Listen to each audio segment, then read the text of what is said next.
meu irmão, minha irmã, muito querido. Quero saudar de modo muito especial, reverente, grato, nesta noite, as mamães que estão nos assistindo, nos ouvindo. Quero amanhã, na liturgia, na meditação de amanhã, conjugar melhor a sua vocação da maternidade com os textos que temos nesta liturgia do quinto domingo da Páscoa. E permitam-me hoje, portanto, um olhar mais amplo. Para amanhã podemos colocar o foco maior e mais forte sobre a maternidade. Estamos então fazendo um caminho pascal, onde vamos percebendo a presença misteriosa, invisível, fecunda, criativa do ressuscitado. Hoje, aqui nos Atos dos Apóstolos, de onde foi tirada a primeira leitura, já percebemos que a fé no ressuscitado vai criando ministérios novos, serviços novos, de modo que nada fique esquecido e nem possa ser descuidado. Hoje estamos diante de um belo ministério na igreja, o diaconato. O diaconato. Aqui estamos falando exatamente dos 7 primeiros diáconos. E esses 7 primeiros diáconos, homens escolhidos e sobre os quais os apóstolos impuseram as mãos, homens de boa fama, repletos do Espírito Santo e de sabedoria, receberam a incumbência do cuidado dos mais pobres, as viúvas, os órfãos, enfim, aqueles que passavam por dificuldades maiores, a fim de que os apóstolos pudessem dedicar-se à pregação da palavra de Deus, à oração e ao serviço da palavra. Percebam que já aqui, meu irmão, minha irmã, a fé no ressuscitado nos exige não só a vida contemplativa, orante, meditativa, exige não apenas a nossa capacidade de entrar em comunhão com o Senhor que vive, mas a nossa fé no ressuscitado também nos leva ao cuidado, ao socorro daqueles que no nosso tempo e ao nosso entorno precisam da nossa caridade, do nosso amor, dos nossos bens. Este tempo de pandemia tem exercitado muito a solidariedade entre nós. Isso é muito bom. E isso precisa continuar. E mais do que isso, vamos precisar disto. Quando passar essa crise que nos tem incomodado tanto, certamente teremos ali situações humanas, familiares, sociais, bastante doídas, bastante complicadas. Situações que vão demandar não só uma atenção pastoral atenta, mas também uma atenção caritativa. Haverá gente, haverá famílias, como já agora, que vão precisar de recursos, de alimentos, de ajuda. E a nossa fé cristã, na direção daquele que venceu a morte, vai precisar estar atenta a isto. E digo não só agora, deveria ser um traço permanente da nossa experiência de fé. Mas esse tempo exige isso de nós, de modo que ninguém passe aperto, ninguém passe apuro, porque faltou o socorro dos discípulos de Jesus.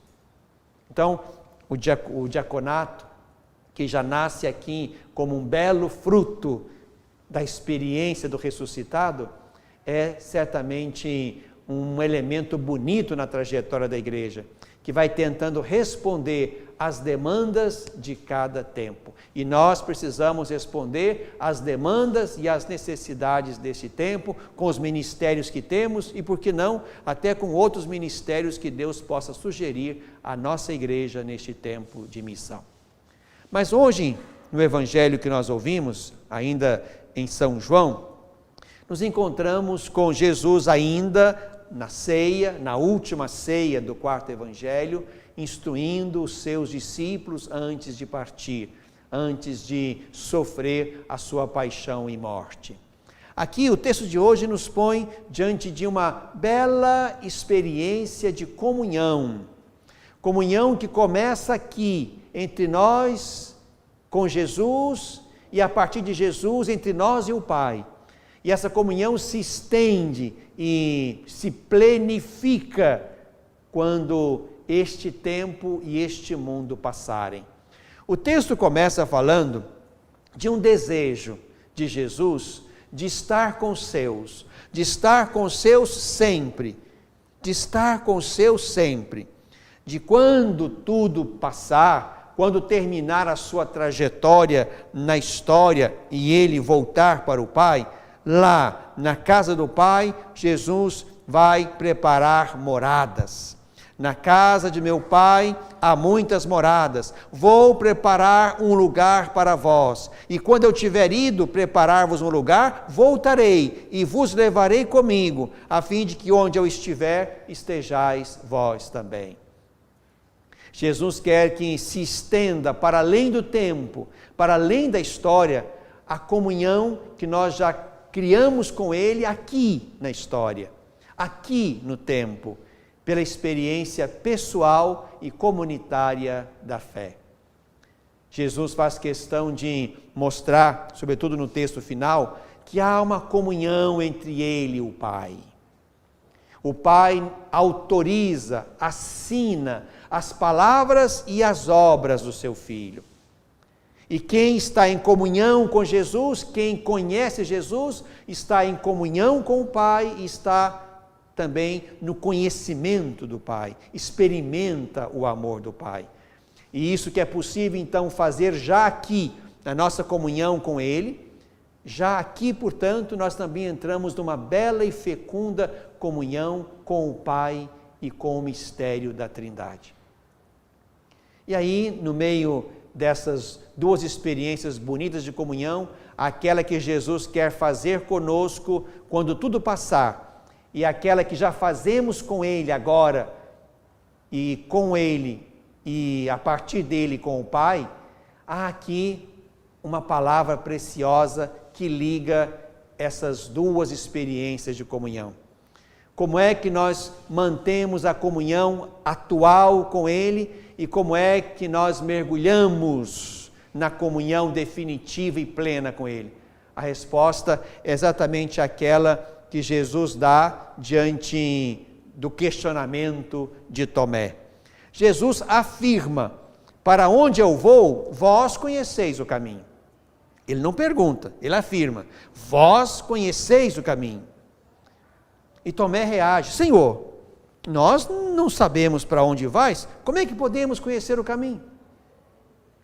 Este é o pretexto que temos para aprender de Jesus como é que fazemos elo entre a comunhão, digamos, parcial e possível que fazemos aqui com Ele e com o Pai, e a comunhão plena no mistério da Trindade. Fazemos exatamente por Jesus, que é caminho, verdade e vida. Eu sou o caminho, a verdade e a vida.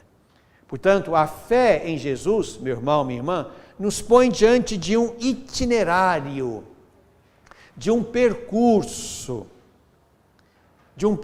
digamos assim, que começa nas experiências precárias da fé e nos mergulha na intimidade e na profundidade de Deus.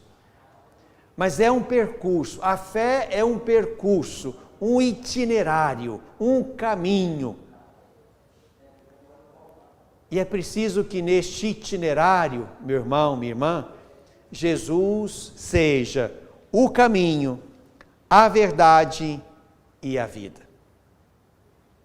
Santo Agostinho, comentando esse texto, vai dizer assim: queres conhecer o caminho? Jesus diz: eu sou o caminho.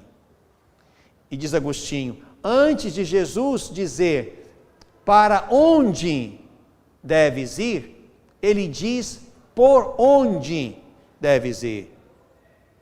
Por onde deves ir? Por Ele. Ele é o caminho. Caminho para onde? para a verdade e a vida. Diz Agostinho ainda, enquanto Ele é Deus, Ele é a verdade e a vida. Enquanto está na nossa carne, Ele é o caminho. Por isso, meu irmão, minha irmã, se nós queremos passar da experiência, digamos, precária, miúda da fé, aquela experiência grande de ver Deus e estar em comunhão com Ele, é preciso passar por Jesus. Jesus é o caminho, isto é, a direção, a bússola. Ou nós vamos por Ele, ou seremos enganados. Ou nós vamos com Jesus, ou vamos nos perder nos becos, nos atalhos, nos trilhos do mundo. Ele é a bússola, Ele é a direção, Ele é o caminho, mas Ele também é a verdade. Dizer que Ele é a verdade é dizer que Ele é o limite do caminho. Temos que ir por aqui e ir até aqui, porque nós não podemos tudo no caminho. Há limites para cada um e para todos. A verdade que precisa ser de Deus, porque se a verdade for minha e for sua, eu quero um limite para mim e você vai querer outro limite para mim. Você vai querer um limite para você e eu vou querer outro limite para você. Por isso a verdade tem que ter Deus como autor. E a verdade, e essa verdade é Jesus, também põe o até onde podemos. Jesus é o caminho, vamos por aqui, mas podemos até aqui. Ele é a beirada, Ele é o limite. A nossa verdade, isto é, aquilo que funda a minha decisão, aquilo que funda o meu desejo, aquilo que funda as minhas possibilidades, aquilo que funda o meu olhar sobre tudo e todos, precisa ter limites. E esse limite tem que ser o próprio Jesus, tem que ser o próprio Deus. Santa Edith Stein dizia que quem procura a verdade, procura Deus, quer saiba disso ou não. A verdade não pode ter assinatura humana. Ela precisa ter fundamento divino. Porque Deus vê a todos, se pronuncia acima de todos, porque é o maior de todos. Por isso, precisamos ir na direção, na bússola que é Jesus, nos limites que Jesus estabelece para todos e cada um, e na direção da vida. A vida é a meta. Jesus, portanto, é direção, o limite e a meta. Por isso que a nossa fé, meu irmão, minha irmã, é muito mais do que uma mera experiência íntima entre nós e Deus. A fé estabelece para mim e para você uma direção. Não são todos os caminhos que servem. É preciso ir com Jesus, pelos caminhos de Jesus. Não são todas as balizas, todos os limites que servem. É preciso ir com as verdades que descem do alto e tem Jesus como o seu critério, porque Ele mesmo é a verdade. E a meta, que é esta vida de Deus em nós, não simplesmente a vida biológica que já temos com Deus ou sem Ele, mas a vida verdadeira, a vida que presta, a vida divina, essa alcançamos por Jesus, fazendo o caminho dEle, nos limites dEle, já saboreamos aqui esta vida, até que a experimentemos plenamente ao final. Por isso, meu irmão, minha irmã, se nós quisermos responder, onde está o Senhor, que não está no túmulo, porque venceu a morte, o túmulo está vazio, onde está o ressuscitado? A resposta é, naqueles que estão em profunda comunhão com Ele, que estão fazendo o caminho dEle, que o têm como a sua verdade, que querem saborear a vida dEle e que querem esta vida de Deus para aqueles que estão conosco no caminho da história. Nesses aí resplandece o ressuscitado. Se quiserem dois apenas, um homem e uma mulher, podemos pensar, por exemplo, na nossa querida Santa Dulce dos Pobres. uma mulher que viveu uma comunhão bonita com os seus pobres e através deles uma comunhão bonita com o seu Deus. Esta mulher foi a habitação do ressuscitado. Se querem um homem agora, o nosso querido Padre Libério, cujo processo de beatificação está em andamento. Um homem simples, despojado. Esse também foi o lugar onde o ressuscitado agiu, porque esteve em comunhão com o seu pequeno rebanho, e a partir desse rebanho em comunhão com o seu Deus, e quis levar o seu rebanho para Deus. Um homem e uma mulher do nosso tempo, gente que nós conhecemos, esses aí que viveram essa comunhão com Jesus, que se mantiveram no caminho dele, tendo-o como verdade, e tudo mais estava errado, e tendo-o como a sua vida, a vida que queriam para si e para os irmãos, esses aí são a habitação do ressuscitado. São presenças luminosas no coração da igreja e no coração do mundo. Amanhã falaremos das mamães. Elas também são lugar de manifestação do ressuscitado. Glória ao Pai, ao Filho e ao Espírito Santo, como era no princípio, agora